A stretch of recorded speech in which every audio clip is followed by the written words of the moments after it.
नमस्ते सबैजनालाई। आज म एलोन द बैंकरसित नयाँ वर्षको उल्लासमय वर्षसँगै केही वित्तीय कुराहरू गर्न जाँदैछु। एलोन सर, स्वागत छ तपाईँलाई। स्वागत छ। फेरि पनि Alan the banker. Elon the banker new जोस ब्याङ्किङ कुराहरू केही गर्न जाँदैछु। एलोन सर, के छ त ब्याङ्कमा नयाँ वर्ष नयाँ सरकारसँगै केही डिजिटाइजेसन जाने कुरा भइरहेछ, पेपरलेस हुने कुरा भइरहेछ, के भइरहेछ तपाईँको ब्याङ्कमा? ब्याङ्किङको बारेमा कुरा गर्दै गर्दा हामी ब्याङ्करलाई चाहिँ के हुन्छ भन्दा नयाँ वर्ष भनेको चाहिँ खासै अरू जस्तो 12-1 बजीसम्म बसेर रमाइलो गर्ने हुँदैन होइन। हामी चाहिँ एकदमै के हुन्छौँ भन्दा थर्ड क्वार्टरको इन्डिङ हुन्छ, त्यसमै हामी लागिरहेको हुन्छौँ होइन। तपाईँ सेल्समा भए पनि अपरेसनमा भए पनि हाम्रो लगभग त्यस्तै किसिमको काम हुन्छ होइन। डिजिटलाइजेसनमा त म जुन ब्याङ्कमा काम गर्छु होइन, म जुन लिडरसिपमा काम गर्छु होइन, त्यो भिजनरी लिडरसिपमा काम गरेको छु, उहाँहरूको चाहिँ डेजिग्नेटेड डिजिटलाइजेसन छ, अझै रोबोटिक्ससम्म उहाँहरूको भिजन छ।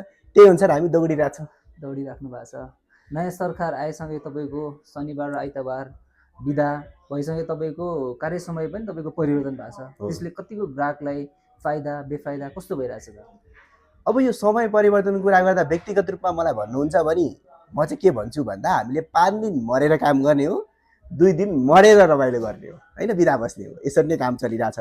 अब यसले चाहिँ ग्राहकहरूलाई अब जस्तै हामी जुन सेक्टरमा छौँ होइन, एकदमै अत्यावश्यक सेक्टर भनेर हामीले इन्क्लुड भर्खरै गरेको छ होइन। अत्यावश्यक सेक्टरमा भएको कारणले गर्दाखेरि 2 दिनको बिदा बस्दाखेरि ग्राहकहरूलाई पर्ने एक किसिमको चाहिँ समस्या त पर्छ नै होइन। त्यही पनि हामीले टाइमलाई एडजस्टमेन्ट गरेर 9 बजीदेखि हजुरको 4 बजीसम्म ब्याङ्किङ आवर चलाउनुपर्छ भनेर राष्ट्र ब्याङ्कको गाइडलाइन छ, त्यही अनुसार हामीले काम गरिरहेछौँ। हामीले टाइम बढाएको छौँ, त्यस कारणले गर्दा कस्टमरलाई बिहानै सबेरैदेखि चाहिँ फेसिलिटी दिन त खोजेका छौँ होइन। त्यही पनि अब बिदाको बेलामा कतिजना कस्टमरहरूलाई समस्या पर्न त जान सक्छ होइन। यसको पनि केही वैकल्पिक उपायहरू चाहिँ अप्नाउँदै जाला राष्ट्र ब्याङ्कले होइन। अहिलेसम्म चाहिँ अरू टाइम नियमित टाइम भन्दा यो टाइम चेन्ज गरेको हिसाबले ट्रान्जेक्सन आवर चाहिँ अलिक बढेको जस्तो मलाई अनुभव हुन्छ व्यक्तिगत रूपमा होइन। के छ त्यो डाटाहरू पब्लिस्ड होला। कस्टमरलाई छिटपुट समस्या परे पनि मेरो व्यक्तिगत रूपमा चाहिँ म चाहिँ के भन्छु भन्दा गर्ने यही हो, 5 दिन मजाले काम गर्ने, 2 दिन मजाले आराम गर्ने।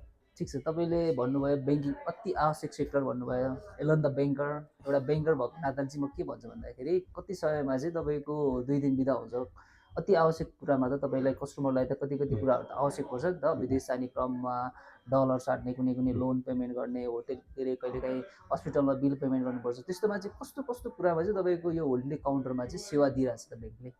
अलिकति क्लियर गरिदिनुहोस् हाम्रो। यस्तो छ, तपाईँले अब ब्याङ्किङ सेक्टर भने पछाडि जहिले पनि म्यानुअल बेसमा गइरहेको थियौँ हामीहरू होइन। डिजिटलाइजेसनमा गयौँ, राष्ट्र ब्याङ्कले पनि नयाँ निर्देशिका जारी गर्यो जसमा चाहिँ क्यासको कारोबार चाहिँ घटाउनुपर्छ अब भनेर क्यासको कारोबारलाई 5 लाखमा झार्यो होइन। त्यस पछाडि मोबाइल ब्याङ्किङको कारोबारलाई चाहिँ दिनमा 3 लाखसम्म पुर्याएको छ होइन। अझै एटिएमको कारोबारलाई घटाएको छ। जसरी पनि हुन्छ डिजिटलाइजेसनमा ट्रान्सफर गर्न खोजिएको छ होइन। अब हामीले चाहिँ के हुनु पऱ्यो भने सिटी एरियामा बसेका छौँ, एक त डिजिटलाइजेसनमा जानु पऱ्यो होइन, सिक्नु पऱ्यो। देशमा जान सकिँदैन भने अब सकिन्छ भने अब सकिँदैन भने पनि ब्याङ्किङहरूले चाहिँ होइन राष्ट्र ब्याङ्कको निर्देशिका अनुसार चाहिँ 365 डेज काउन्टर भनेर चलाएका छन्, होलिडे काउन्टर भनेर चलाएका छन् होइन।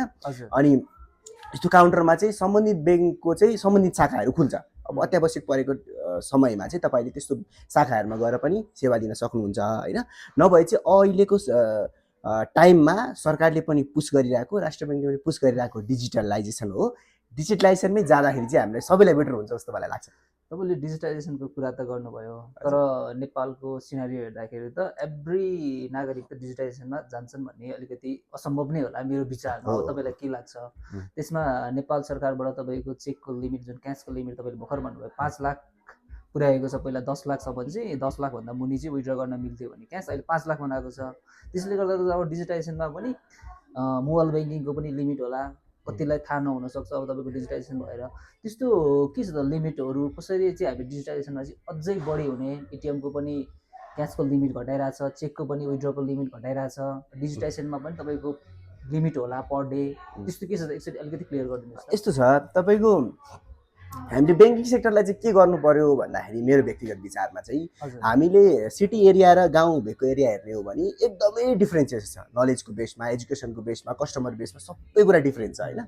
पछिल्लो समय नेपाल राष्ट्र ब्याङ्कले चाहिँ हरेक गाउँपालिकासम्म चाहिँ ब्याङ्क पुग्नुपर्छ भनेर रहँदै गर्दाखेरि पनि अहिले म यो ठाउँमा बोल्दै गर्दाखेरि पनि मेरो बुवाको ब्याङ्क खाता छ, तर एटिएमबाट कसरी पैसा निकाल्ने अथवा मोबाइल ब्याङ्किङ कसरी निकाल्ने भन्ने कुरा मेरो बुवालाई थाहा छैन। थाहा छैन। अब कसरी कम्पेरिजन गर्ने त? छोरा काठमाडौँमा बस्छ, बुवाकै उमेरका मान्छेहरूले यहाँ मोबाइल ब्याङ्किङहरू चलाइरहनु भएको छ, तर ग्रामीण भेगमा चाहिँ त्यो किसिमको चाहिँ डिजिटलाइजेसनको सेक्टर पुगेको छैन। त्यहाँ पनि अझै पनि बेनुल बेसै छ। तर गर्न के सक्यो भने अब सेग्रिगेसन गर्नु पर्यो के, एक किसिमकै स्ट्राटेजी बनाउनु भएन। नेपाल राष्ट्र ब्याङ्कले बनाउँदाखेरि चाहिँ डिजिटलाइजेसनमा जहाँ भनेर पुस गर्दै गर्दा सिटी एरियालाई बढी पुस गर्नु पर्यो, गाउँमा अर्कै किसिमको स्ट्राटेजीहरू अप्नाउनु पर्यो क्या। काठमाडौँमा बसेर चाहिँ मैले चाहिँ गाउँ भेगको डिसिजन गरिदिनु भएन होइन, त्यही किसिमको चाहिँ बनाइदिनु पर्यो होइन। अब लिमिटेसनको कुरा गर्दै गर्दाखेरि चाहिँ अहिले विड्रलको कुरा गरिसकेँ मैले, 5 लाख विड्रल भएको छ होइन। एटिएममा चाहिँ दिनमा 50,000 मात्र विड्रल गर्न सकिन्छ होइन, एटिएम युज गरे पनि अथवा कार्डलेस छ हामीसँग, कार्ड युज गरे पनि 50,000 हो होइन। अनि तपाईँको मोबाइल ब्याङ्किङको लिमिटलाई 3 लाख भनेको छ, महिनाको लिमिट कति हो भनेर राष्ट्र ब्याङ्कले निर्देशिकामा खोलिदिएका छैन। तर ब्याङ्कहरूले आफ्नो किसिमको चाहिँ महिनाको लिमिटहरू चाहिँ निर्धारण गरेको छ। कतिले महिनाको लिमिट 10 लाख राख्या होलान्, कतिले 15 लाख राख्या होलान्। तर मेरो बुझाइअनुसार चाहिँ दिनको लिमिट 3 लाख हो भने महिनाको लिमिट 90 लाख हुनु पर्यो भन्ने मेरो चाहिँ थिङ्किङ हो होइन। ओपन छोडिदिएको छ होइन। तपाईँले राम्रो कुरा गर्नुभयो। अब पर डे लिमिट चाहिँ 3 लाख भयो मोबाइल ब्याङ्किङबाट, तपाईँको मन्थली चाहिँ 90 लाख भयो भने त तपाईँलाई मैले रोकेँ। मेरो भन्न खोजेको चाहिँ के हो भन्दा एउटै किसिमको नीति बनाइदिनु भएन क्या। गाउँपालिकामा अभियसली भएका ब्रान्चेसहरू होइन लसमा कुदिरहेको होलान् होइन, सियर डिग्रेडेड ब्रान्चेसहरू होलान्। अनि त्यहाँ किसिमको पनि त्यस्तै किसिमको निर्देशिका आउनु पऱ्यो। डिजिटलाइजेसन बनाउने हो भने त्यहाँ पनि एजुकेसन दिनु पऱ्यो। भरि मोबाइल ब्याङ्किङ चलाउनु मेरो बुवालाई दियो, भरेको पैसा ह्याक भइदियो भने उहाँले नजानेर होइन। तपाईँले भन्न खोज्नु भएको चाहिँ एउटा ग्रामीण भेग र सहरी भेगमा चाहिँ डिफ्रेन्ट टाइपको नीति एक किसिमको नीति हुनु भएन, वान डोर पोलिसी हुनु भएन क्या। वान डोर पोलिसी सरी एक किसिमको नीति हुनु भएन, डिफ्रेन्ट टाइपको हुनु। सहरमा त्यो अनुसार हुनु पर्यो, गाउँमा त्यो अनुसार। एजुकेसन बेस अनुसार कस्तो छ त्यहाँ ग्रामीण भेग भनेपछि हाम्रो न्युज सरकारले हामीले एउटा यो सजेसन दिनु पर्यो। भनेपछि ग्रामीण भेगको लागि चाहिँ एउटा नेपाल राष्ट्र ब्याङ्कबाट चाहिँ डिजिटाइजेसनको लागि एउटा छुट्टै नीति, सहरी भेगको लागि छुट्टै नीति बनाइदियो। जस्तै राष्ट्र ब्याङ्कले भर्खरै तपाईँलाई रोक्यो मैले भर्खरै गर्यो। जस्तै सिटी एरियामा चाहिँ के भने बढी डिजिटलाइजेसन भयो अनि ब्रान्चेसहरू बढी भयो, अब गाब्नु पर्यो भन्ने नीति ल्यायो, राम्रो छ नि त। अब गाउँमा पनि बढी भयो गाब्नु पर्यो भन्न थाल्यो भने गाउँपालिकामा एउटा ब्रान्च पुग्यो होला, मिलेन नि त होइन। त्यो किसिमको चाहिँ हुनुपर्छ। ठिक छ। तपाईँले अब त्यो सहरमा विभिन्न बैङ्क तथा वित्तीय संस्थाहरूलाई गाड्नको लागि चाहिँ कुनै राष्ट्र ब्याङ्कबाट स्वीकृति लिनु पर्दैन भन्ने भर्खर तपाईँले कुरा गर्नुभयो।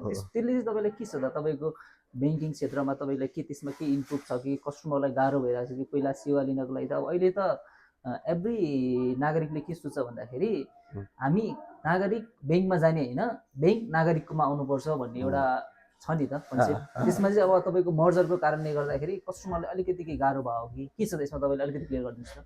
यस्तो छ सुजन सर, के भन्ने गर्दाखेरि अब हामी सर्भिस सेक्टरमा छौँ होइन, सर्भिस ओरिएन्टेड बिजनेस भयो होइन। हामीले पढ्दाखेरि नै गर्दाखेरि पनि हामीले के भन्छौँ भन्दाखेरि चाहिँ कस्टमर इज अ गड होइन। कस्टमरलाई चाहिँ बढी फेसिलिटेट गर्नु पर्यो। सर्भिस सेक्टरमा बसिसके पछाडि कस्टमरले पनि त्यही किसिमको एक्सपेक्टेसन राख्नुहुन्छ हो। त्यो कारणले गर्दाखेरि चाहिँ एक किसिमको कस्टमरको एउटा एक्सपेक्टेसन भयो, अर्को चाहिँ हामीले दिने फेसिलिटीहरू भयो। अनि अर्को कुरा हेर्दाखेरि चाहिँ अब फेरि हामी अरू सेक्टर जस्तो पनि सर्भिस सेक्टर होइन। फेरि हामी चाहिँ के हुन्छ, एउटा निर्देशिका हुन्छ, पोलिसी अनुसार बसेर काम गर्नुपर्ने हुन्छ होइन। भर्खरै तपाईँले चाहिँ केसेसहरू सुन्नुहुन्छ, ब्याङ्कको केसेसहरू होइन। कतिजनाले कम्प्लेन गरिरहेको हुन्छ हामीले ब्याङ्कको पोर्टलहरूमा आएर, ए मैले चाहिँ के अरे ब्याङ्कमा गएको, मेरो श्रीमान त हो नि, श्रीमानको मेरो के अरे ब्यालेन्स भनिदिनु न भन्दाखेरि उहाँहरूले भनिदिनु भएन।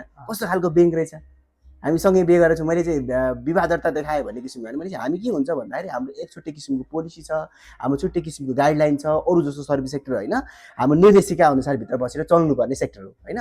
अरूभन्दा बढी नै कडामा बसेका छौँ हामी होइन। ब्याङ्कमा बस्ने बित्तिकै सिसिटिभी क्यामेराले सर्भिलेन्स गर्ने मात्र होइन कि हामीलाई राष्ट्र ब्याङ्कले होला होइन, बेसलका रुलहरूले गर्दाखेरि चाहिँ बढी सर्भिलेन्समा छौँ होइन। अब यस्तो सेक्टरमा चाहिँ बसेर काम गर्दै गर्दाखेरि चाहिँ हामीले त्यस्तै किसिमको चाहेर पनि सर्भिस दिन सक्दैनौँ। एक किसिमको एक्सपेक्टेसन अनुसार चाहिँ रियालिटी मिट नहुन सक्छ, तर अप्टिमाइजेसन गर्न खोज्छौँ हामी होइन सर्भिसको सेक्टरमा। अब सहरी सेक्टरमा चाहिँ मर्जरको कारणले गर्दाखेरि सर्भिसेसहरू घट्या हो त अथवा बढ्या हो त भन्ने कुरा त राष्ट्र ब्याङ्कले गर्ने डाटाहरूले चाहिँ होइन, उहाँहरूले डाटाहरू निकाल्नु होला, त्यही अनुसार चाहिँ भोलि आउटकम आउने कुराहरू होला होइन। मैले अहिले चाहिँ तपाईँलाई चाहिँ एउटा हाइपोथेसिसको हिसाबमा चाहिँ हाइपोथेसिसको हिसाब अथवा एजम्सनको हिसाबमा चाहिँ तपाईँलाई मैले उत्तर दिने कुरा भएन, त्यो चाहिँ राष्ट्र ब्याङ्कले निकाल्ला। तर कति चाहिँ यस्तो ब्रान्चेसहरू पनि थियो, जस्तै अहिले तपाईँलाई उत्तर भन्नु त कसैले सोध्यो भने चाहिँ काठमाडौँमा सबसे बढी ब्रान्चेस कसो छ भन्नु एनआइसी भन्नुहुन्छ तपाईँहरू होइन। चोकै पछि ब्रान्चेस छ भन्नुहुन्छ होइन। उहाँ लसेसमा ब्रान्चेस कति ब्रान्चेसहरू लसमा थिए, कस्टमर त्यो किसिमको आएको थिएनन्, बन्द गर्नुभयो, ब्याङ्कको लागि पनि राम्रो भयो। अर्को त अब कामै नभइसके पछाडि कस्टमरलाई पनि त्यो किसिमको चाहिँ अब अलिकति गाह्रो त भइहाल्छ होइन। नजिकै ब्रान्च थियो पहिला, 2 पाइलामा ब्रान्च थियो भने अब अलिकति पल्लो ब्रान्चमा जानुपर्ने भयो होइन।